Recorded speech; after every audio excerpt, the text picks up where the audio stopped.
Hello, my name is Rohan. I'm obviously Australian, as you can tell by my accent, and I came to Thailand a few years ago after working in Dubai. Didn't know how long I was going to stay here and put off starting to learn the language because I knew it would be a challenge.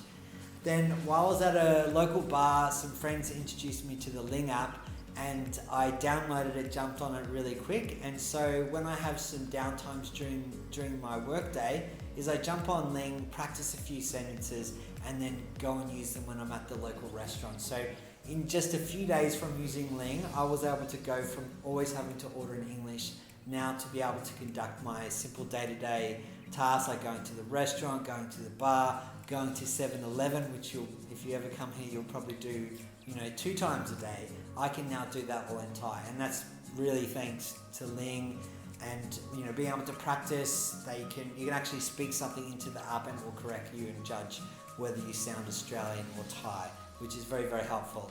So well done, team. Try out Ling.